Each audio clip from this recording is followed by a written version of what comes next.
Test 2. Section 1. You'll hear a telephone conversation. Now you have some time to look at questions 1 to 6.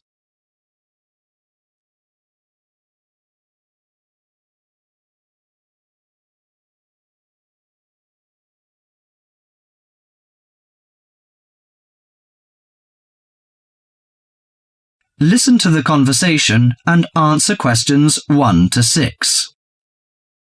Good morning, Country Comfort Albury. Oh, hi. I'd like some information, please. I'd like to find a double room to stay for the weekend. What kind of rooms do you have? Well, we provide a variety range of accommodation depending upon your likes.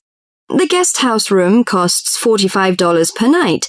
It provides air conditioning and shower, and a waterfront room costs $80 per night. It has got its own balcony overlooking the foreshore of the lake. We've got a kid. How do you charge for children? Extra bedding is available if you require that. If the kid is aged 12 and below, the cost is $10 per night for the guest house room and $15 for the waterfront room. Do you have a swimming pool, tennis court or something like that? Yes, we've got a swimming pool which is free for all the guests. But the tennis court charges $8 each hour, including the rent of rackets. How about other facilities? We provide free off-street car parking and internet access. We also installed in-house movies, but that costs $4 per hour. Oh, we don't think we need that. Because of the kid, you know. We don't want him to see movies on the weekend. Well, we also offer ironing equipment in the room. That's useful, I think.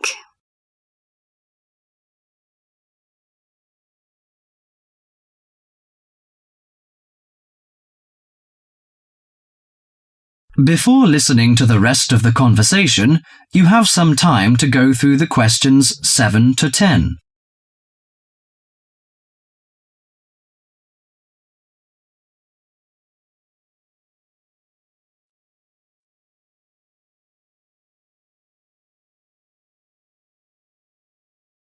Now listen to the last part of the conversation and answer questions 7 to 10. Great! Could you tell me the address? How do we get there? Yes, it's Country Comfort Albury, Albury, at 648 Dean Street, New South Wales. 648 Dean Street, Dean, is that right? Yes. Well, I wonder what activities are available there in this season. You know, we want to have an indulgent weekend in the boring winter. Oh, you'll not get bored here. You know, Albury is the perfect base for alpine skiing. Besides that, winter's frosty alpine air encourages walks through mist-laden valleys. You can walk alongside rushing streams and waterfalls. After returning to the warm and comfortable lounge, you can sit by the open fire. I think this is the ideal time of year to nourish your body at the Salus Spa. The idea of skiing doesn't appeal to me very much, but it sounds good to have a relaxing walk through the valleys.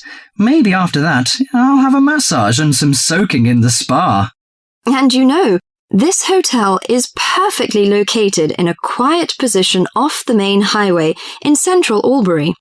It's within walking distance of licensed clubs, restaurants, shops, and the central business district. It's known for its excellent cuisine and warm Australian hospitality. Good. It's a good idea to taste the tasty dishes in one of the restaurants. My wife may be interested in shopping. She's always keen on that. I think I'll contact you later. Thank you very much. That is the end of section 1.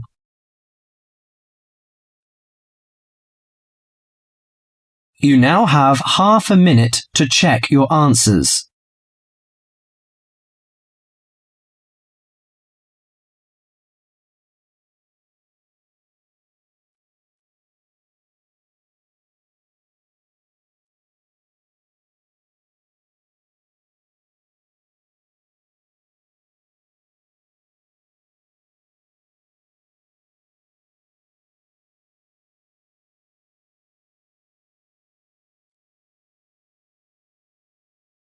Section 2. In this section, you'll hear an introduction about canoeing. Now you have half a minute to read questions 11 to 20.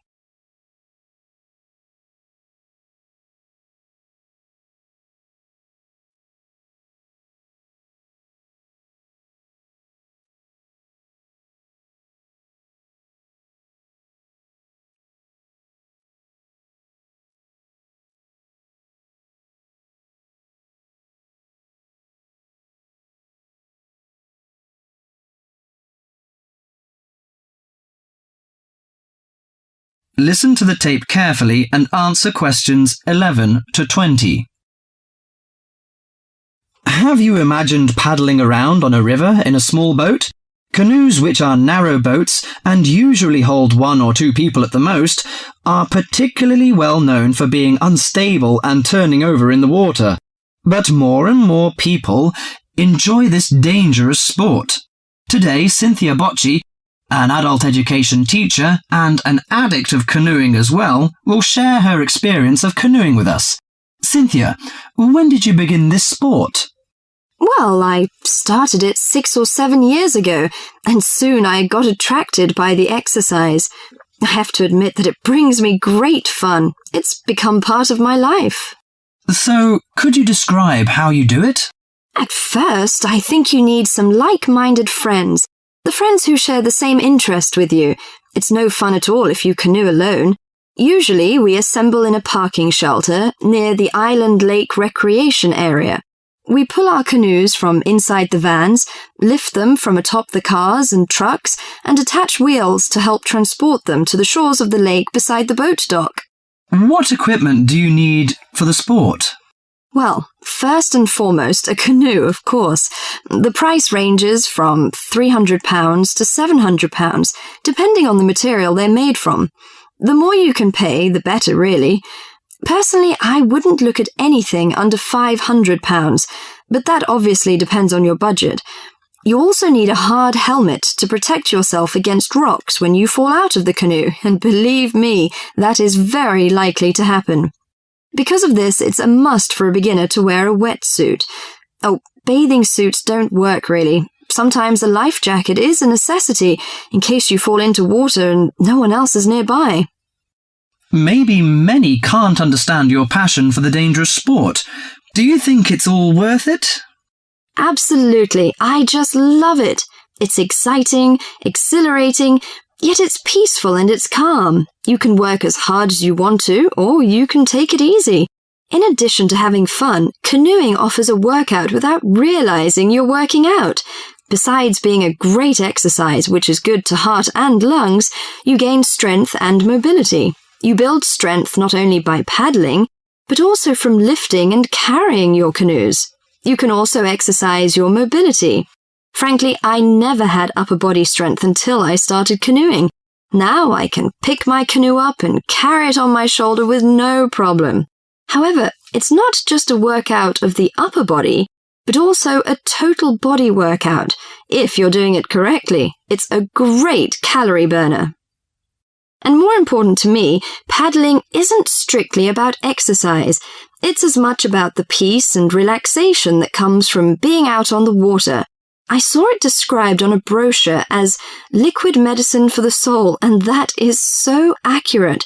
It allows you to take a mental break from your ordinary routine. It's a lot of fun and you meet a lot of great people. We connect on the waterways by responding to email invitations, posting on websites and club announcements.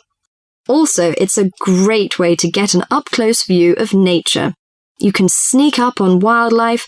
I've been right next to ducks, deer, and all kinds of birds. You just get a different view than you can get on land. I especially enjoy camping by canoe. It's like backpacking without having to carry a pack on your back. You can put everything you need in the hatches of the canoe. Have you experienced this kind of camping? Well, whatever you say about this sport, it's never dull. I think on one level it's a serious activity and you can become a real champion, but it's a small group who take it that far. But for most, it's a fantastic sport for anyone who likes adventure. That is the end of section 2.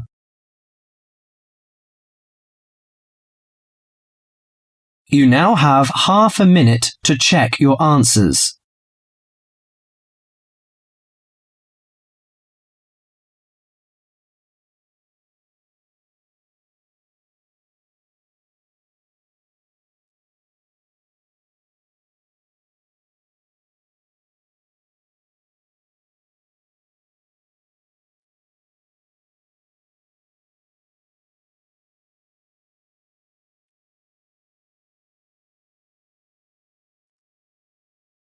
Section 3. In this section, you'll hear a conversation between a tutor and a student about the strategies of note-taking. Now you have half a minute to read questions 21 to 29.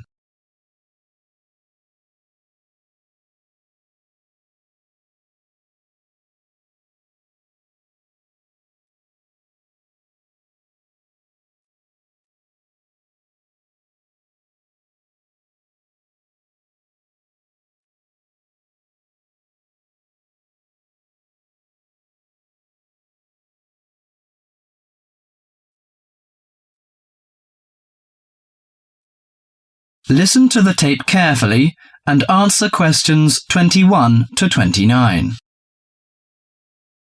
Hi, Mr. Smith. I wonder whether you can spare several minutes with me. Sure. What's your name, please? John Murray. Good, John. What can I do for you? Well, I am a freshman in the communication faculty. I quite enjoy the life here, except for the difficulty I have in the lectures. You know, I find it difficult to take notes when I listen. If I take notes on my notebook, I can't concentrate on the lecture. But I feel frustrated after the lecture if I don't write down anything. As we know, note-taking is a complex activity which requires a high level of ability in many separate skills. At least 4 important skills are needed. 4? I don't expect so many. I think that needs 1 or 2 skills. Firstly, you have to understand what the lecturer says as he says it. That means you should try to develop the ability to infer the meaning of unfamiliar words from the context. You cannot stop the lecture in order to look up a new word or check an unfamiliar sentence pattern. Yes, that puts the non-native speaker like me under a particular severe strain. Often I may not be able to recognize words in speech which I understand straight away in print. So the ability of inferring is important. Of course, you won't always be able to do this successfully. You must not allow failure of this kind to discourage you, however. It's often possible to understand much of a lecture by concentrating solely on those points which are most important. But how do I decide what's important? Well, that's in itself another skill I'd like to tell you. At first, the most important piece of information in a lecture is the title itself. If this is printed or referred to beforehand, you should study it carefully and make sure you're in no doubt about its meaning. A title often implies many of the major points that will later be covered in the lecture itself. It should help you therefore to decide what the main point of the lecture will be. Besides the title, what should I pay attention to during the speech? A good lecturer often signals what's important or unimportant. He may give direct or indirect signals. Many lecturers, for example, explicitly tell their audience that a point is important and that the student should write it down. Unfortunately, some lecturers who are trying to establish a friendly relationship with the audience are likely on these occasions to employ a colloquial style. He might say such thing as, "This is, of course, the crunch," or "Perhaps you'd like to get it down." Although this will help the student who's a native English speaker, it may very well cause difficulty for the non-native speaker. You'll therefore have to make a big effort to get used to the various styles of his lectures. I see. You mean I should get used to some colloquial expressions of the lecturer and write down the points he recommends us to take? That's right. And it's worth remembering that most lecturers also give indirect signals to indicate what's important. They either pause or speak slowly or speak loudly or use a greater range of intonation. or they employ a combination of these devices when they say something important. So, I should be aware of this and focus my attention accordingly. If I can catch the main points, how can I write them quickly and clearly? Good question. That's a problem that most students find hard to solve. Having sorted out the main points, you have to write them down. In order to write at speed, you may find it helps to abbreviate. You can also try to select only those words which give maximum information. There are usually nouns, but sometimes verbs or adjectives. Writing only one point on each line also helps you to understand your notes when you come to read them later. I see! The last but not least skill to learn is to show the connections between the various points you've noted. This can often be done more effectively by a visual presentation than by a lengthy statement in words. Thus, the use of spacing, of underlining, and of conventional symbols plays an important part in efficient note-taking. In this way, you can see at a glance the framework of the lecture. Thank you so much, Mr. Smith. I think I'll employ the methods in the next lecture. That is the end of section 3.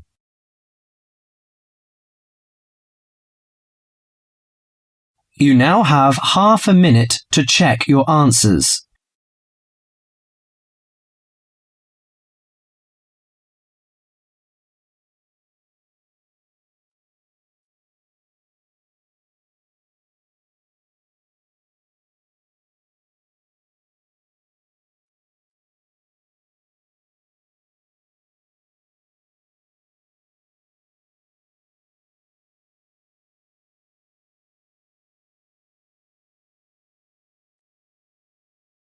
Section 4. In this section, you'll hear a lecture about searching on the internet. Now you have half a minute to read questions 30 to 40.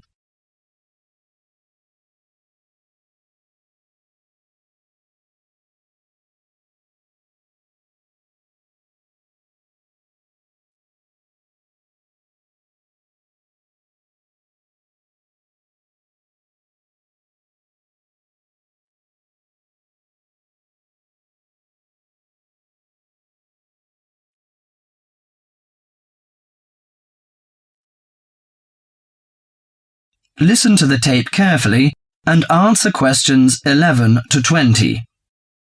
Morning, everyone. I think all of you are so familiar with the use of the internet. After email, it's likely that the most frequent online activity is searching. For better or worse, the days of thumbing through pages of a dictionary, looking up in an encyclopedia for information are out of date. It's so much easier to just Google it. First, do you know how Google works and search what you are looking for? To start with, Spider software, a module in the search engine, crawls web, finds, fetches pages, and follows links to other pages. Then Indexer sorts words on every page Spider finds and stores an index of words in a huge database. For example, when you submit a query as Mount Everest, the search engine checks index and gets each page that contains Mount Everest. It stores pages using PageBank and decides which are likely to be most valuable. Usually the most relevant pages are returned first. You can see that Google is not the only search utility in town, but it comes with such a formidable collection of tools to focus your search on that it is the engine of choice for many of us. The trick to efficient Google searches is mastering its tools to get what you want faster and more easily. Following are 9 tricks to do just that. At first, you should know how to find similar terms. You thought the tilde character served no useful purpose, didn't you? But when you insert the tilde in front of a search term, Google will retrieve sources matching the word as well as synonyms. Do not leave a space between the tilde and the search term. Then, do you know how to exclude terms? It's also as important a trick as finding terms. Sometimes a keyword will come up with items totally unrelated to the subject you're interested in. For example, when you research plasma in the cosmos, you would type in the word plasma and be forced to wade through plenty of sites referring to plasma televisions. The fastest way to solve this is to use the exclude function, the hyphen. Type plasma-tv, that is PLASMA-TV, and you will eliminate many irrelevant sites. Are you usually made fun of by friends about your poor memory? Don't worry, they exaggerate. Sometimes you need to look up a quotation for which you can't recall all the words. No problem. Use asterisks to stand in for missing words. Sometimes when you translate or compose essays, you need to know the synonyms at a large scale. Of course, Webster Dictionary helps you efficiently, but you can now get definitions in a flash by typing define and your search word. You'll come up with definitions, synonyms, and links for further information. Now, how to find lost pages. A wonderful feature of Google search is the cache option. In virtually all search results, you will see a link to cached versions of pages you're looking for. You usually won't need to refer to these archival pages, but if your search ever turns up an old news page, for instance, you may find that when you click on the link, the page no longer exists, even though it turned up in the search results. In that event, simply click on the cache link, which is at the bottom line of the search result, and that will retrieve the last saved version of the page that had failed to show. This is a powerful, extremely helpful tool when you come across old pages from websites that no longer exist or are no longer maintained. Do you want to get numbers or names? Looking up a phone number? Just type the name and city or state initials of the person whose number you're looking for. The number will pop up instantly. If you have a phone number but want the name or the location, just type in the number, no hyphens, parenthesis, or space necessary. For fun, type in 202-456-1111 and see whose office this number belongs to. Did you know you can search for pictures with Google? Just go to the Google homepage, click on Images, and type in what you're looking for. You can narrow your searches using the advanced search function to, for example, retrieve certain types or sizes of files. Finally, you can simplify all your searches by uniting the Google search bar into your browser.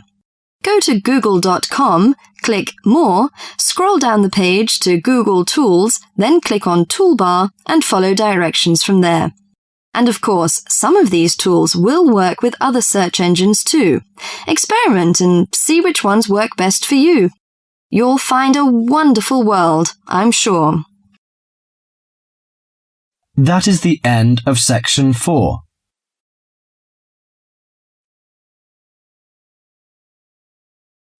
You now have half a minute to check your answers.